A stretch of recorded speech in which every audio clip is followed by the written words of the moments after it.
Jepang terhadap masyarakat Indonesia dalam bidang pendidikan. Yang pertama, ada perubahan pada kurikulum pendidikan. Jepang memperkenalkan kurikulum baru yang lebih menekankan pada pelajaran-pelajaran seperti matematika, ilmu pengetahuan alam, serta kemiliteran. Sementara pelajaran atau bidang studi yang dianggap tidak terlalu penting seperti bahasa, bahasa Belanda, serta agama dihilangkan dari susunan kurikulum oleh Jepang. Yang kedua, ada peningkatan jumlah sekolah yang dibangun. Jepang berupaya membangun banyak sekolah baru di kawasan Indonesia. Banyak sekolah-sekolah tinggi dan universitas yang kini menjadi perguruan tinggi unggulan di Indonesia, seperti Universitas Gadjah Mada di Yogyakarta dan Institut Teknologi Bandung.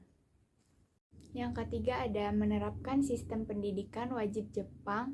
Penerapan sistem pendidikan wajib untuk anak-anak usia sekolah di Indonesia. Akan tetapi, pada kenyataannya masih banyak anak-anak yang tidak dapat menganyam pendidikan karena berbagai kendala yang ada, misalnya faktor ekonomi dan geografis. Yang keempat, ada peningkatan kualitas guru. Jepang juga meningkatkan kualitas guru dalam kegiatan belajar, mengajar, dan melatih banyak guru yang masih baru untuk mengajar di sekolah-sekolah yang baru didirikan oleh Jepang. Jepang terhadap masyarakat Indonesia di bidang sosial. Yang pertama itu diterapkannya etos kerja dan kedisiplinan. Jepang dikenal dengan negara yang memiliki etos kerja yang tinggi, kedisiplinan, dan semangat gotong royong. Hal ini yang memengaruhi masyarakat Indonesia, terutama pada perusahaan-perusahaan yang telah beroperasi di Indonesia. Contohnya itu seperti Honda dan Toyota.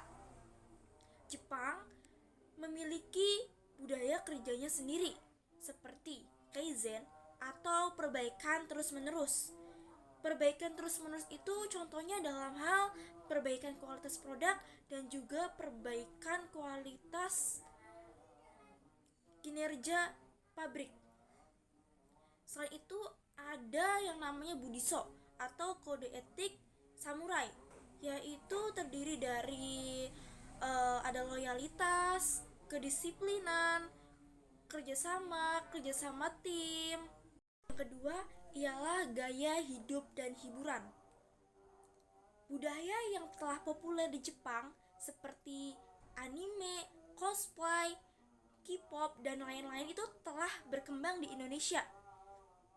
Hal ini yang memengaruhi masyarakat Indonesia, terutama anak muda nih. Dari segi berpakaian, cara gaya rambutnya, dan lain-lain. Contohnya itu yang telah berkembang di Indonesia itu pada acara cosplay nih, ada Jepang Matsuri, dan dari kulinernya ialah ada sushi, ramen, dan takoyaki. Yang ketiga, pada pendidikan dan teknologi. Dalam hal ini, Jepang memberikan pengaruh yang besar terhadap masyarakat Indonesia. Banyak siswa Indonesia yang mendapatkan beasiswa ke Jepang dan kembali membawa nilai-nilai dari Jepang seperti kerja keras, kedisiplinan, dan inovasi teknologi. Contohnya program pertukaran pelajar dan anak magang dari pemerintah Jepang seperti program JIT dan beasiswa Monbuka Gakuso. Pengaruh penduduk Jepang terhadap masyarakat Indonesia dalam bidang kebudayaan. Adapun beberapa dampak penjajahan Jepang di bidang kebudayaan yaitu munculnya strata dalam masyarakat untuk menggolongkan kelompok priayi dan masyarakat biasa. Masyarakat merasa kesulitan untuk berkomunikasi terhadap masyarakat di luar pulau serta di dunia luar sebab saluran komunikasi dikendalikan langsung oleh pihak Jepang. mendirikan pusat kebudayaan Perdama Keimin Bungkasidoso pada 1 April 1943. Tujuannya adalah untuk mengawasi hasil karya seniman agar tidak menyimpang dan sesuai dengan tujuan Jepang. Seluruh nama kota yang sebelumnya menggunakan bahasa Belanda diganti menjadi bahasa Indonesia. Misalnya, Buintenzor menjadi Bogor dan Batavia menjadi Jakarta. Adanya kebijakan Kinrohoshi, yaitu suatu tradisi kerja bakti massal yang di masa pemerintahan Jepang. Pengaruh penduduk Jepang terhadap masyarakat Indonesia di bidang pemerintahan. 1.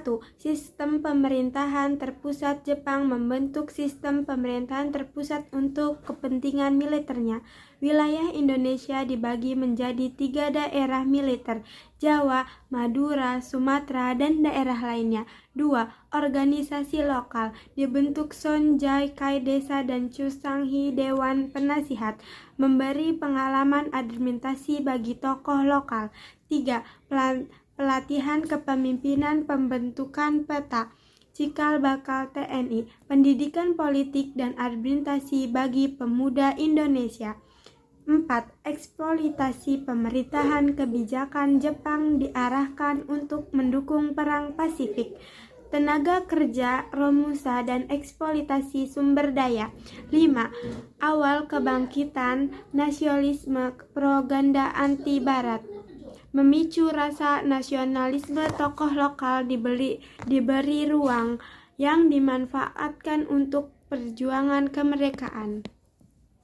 Di sini saya ingin menjelaskan tentang pengaruh di bidang pembentukan dan perlawanan dan pengalaman tempur. Yang pertama itu ada pembentukan perlawanan.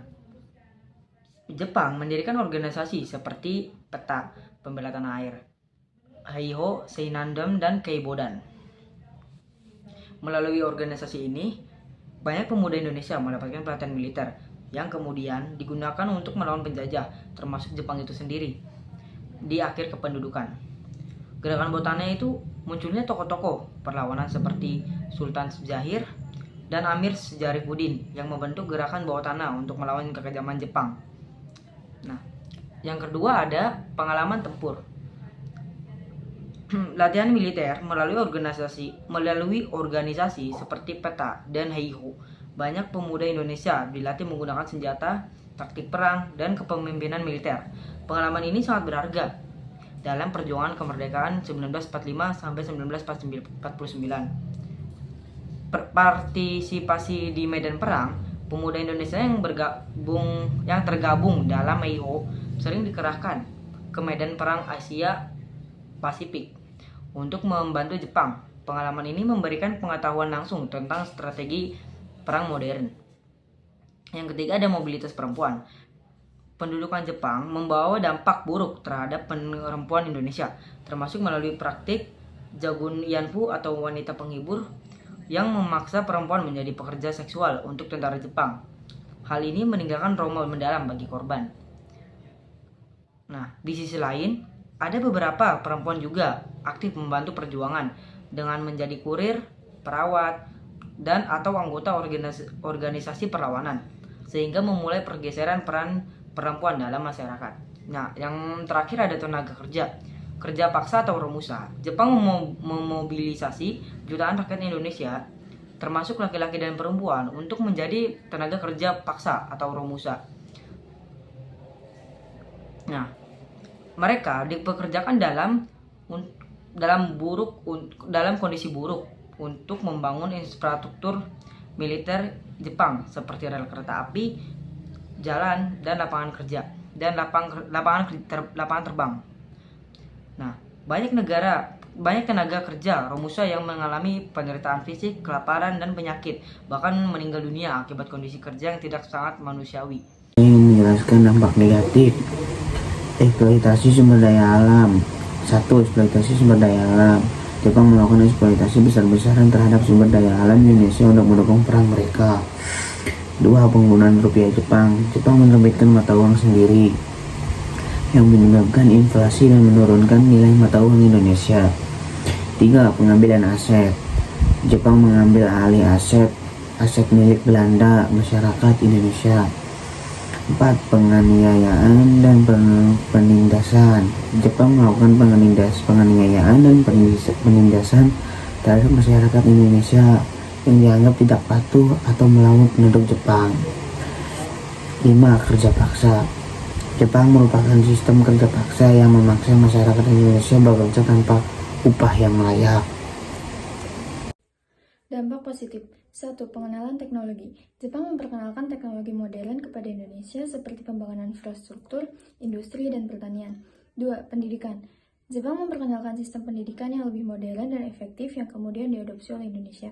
3. Kebudayaan. Jepang memperkenalkan kebudayaan unik seperti ramen dan anime yang kemudian menjadi populer di Indonesia.